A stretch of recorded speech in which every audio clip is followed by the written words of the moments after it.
Welcome to this video. I'm going to show you how you can get up and running with VerbaGPT very quickly. So this is hopefully be a quick video, but I'll still explain every step in details just so that it's super clear.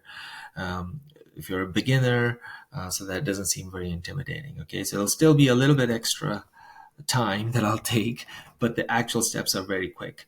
So VerbaGPT is pretty unique in the way that it's local software. So you download it and run it on your machine to harness the power of LLMs with your data.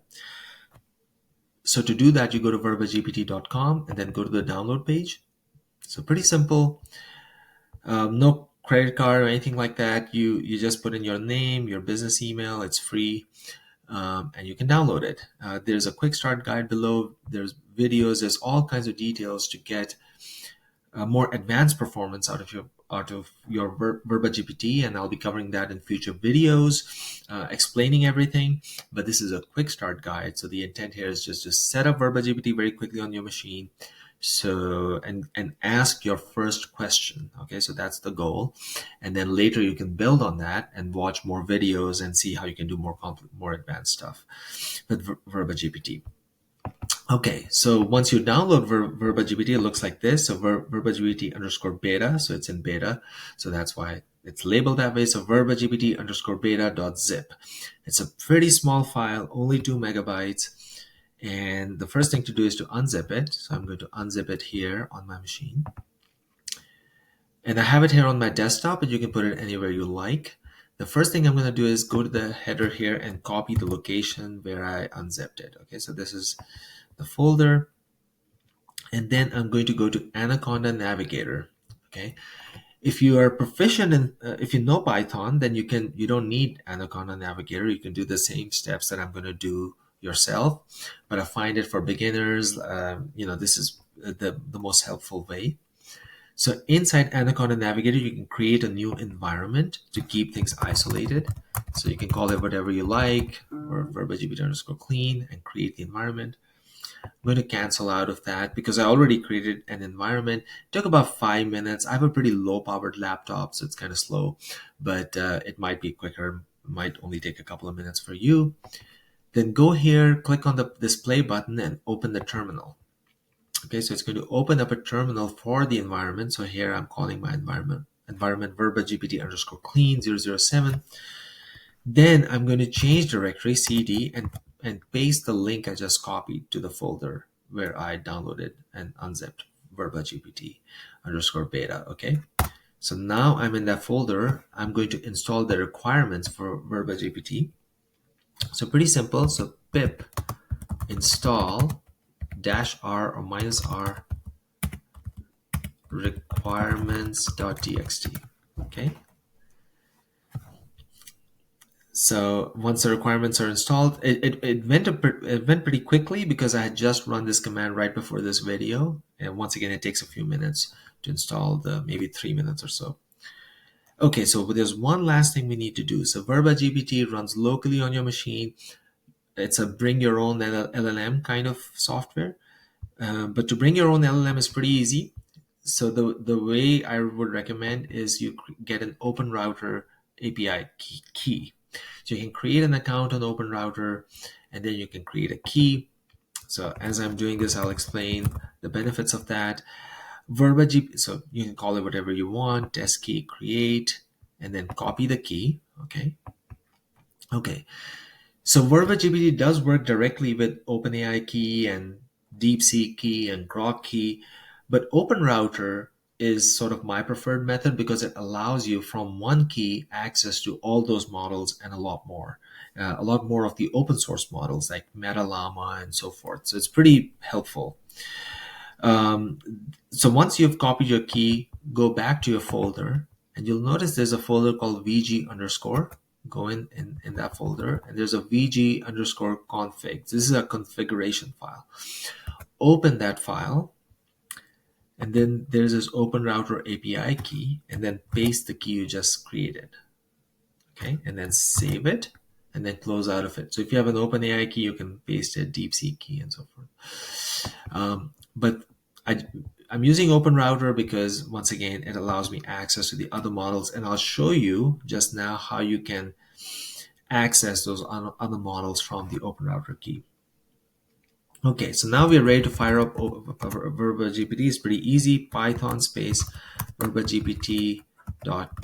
So capital V, capital GPT.py, enter. And I'm using Chrome here, so it should open a new tab in my browser. If it doesn't open a tab for you, it'll show you the address, and you might have to manually go there. And the address is not a web address, so this is not going to the internet. So this is running locally, so localhost 8083. This number might be a little bit different for you, but it should be pretty close to that number. So there we go. It's VerbaGPT is off and running.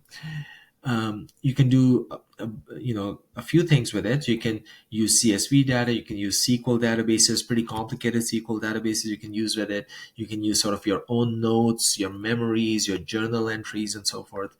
We're going to use CSV here because this is a quick start guide, and VerbaGPT comes with some sample data. So here we have it. So there's a sample data folder.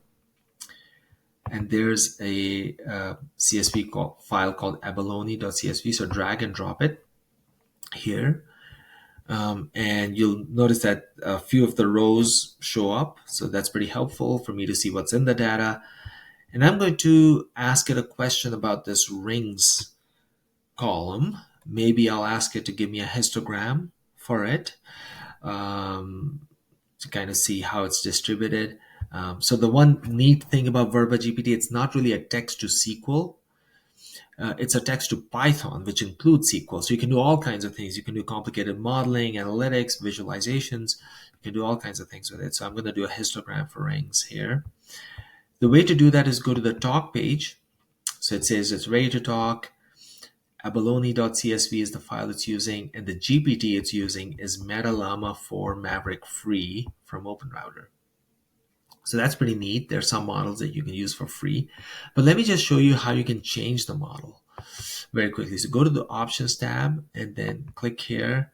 And you'll notice that OpenRouter has a bunch of different options. So let me use an OpenAI option from OpenRouter. And go to the talk page. So now it'll say that it's using OpenAI. You might have to load some credits because OpenAI is a paid model. So you might, $2 or $5 or something you load into OpenRouter, and then does last for quite a while. And then let me ask a question. So give me a histogram for rings, color it red. Okay. Press enter. If we did everything right, we'll start get a response, and we do get a response. It's pretty snippy, it's pretty fast. And there we go. And I can look at the code here. So the code that it pulls up here gets pulled out here, and this is editable. So I can, change things. And then if I'm satisfied, I can run it and see if it executes the code. Once again, it's locally, so no data is leaving the machine and going to OpenAI. OpenAI has no access to the rows of your CSV file or anything like that. It does have access to the column names. That's how it's able to generate the code. And in a future video, I'll show you actually how you can do the same thing completely offline, right? So you're not even connected to the internet. The models for that are not good enough yet. So if you're using a small model, so in my case, once again, I have a pretty basic laptop. I can download an LLM and use it locally, but those smaller models are not good enough yet. And I'll explain all that in a future video. I think it's pretty fascinating. But for now, showing you this OpenAI execution, and it tells me that it created a plot below, and there we have it. That's our histogram. Excellent. So we got our question answered. That was the goal of this video. And just for fun, let me kind of change from red to blue just to show you that this is editable, and run it again. And there we go. We have our blue histogram.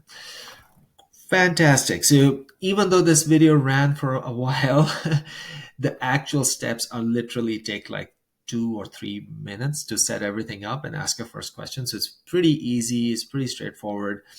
Of course, to do more complicated things, it'll take a little bit of effort on your part. So for example, if you have a very messy SQL database, You can still use it. You'll have to provide some context for it, and I'll show you in future videos on how you can use SQL databases. You can add context to it.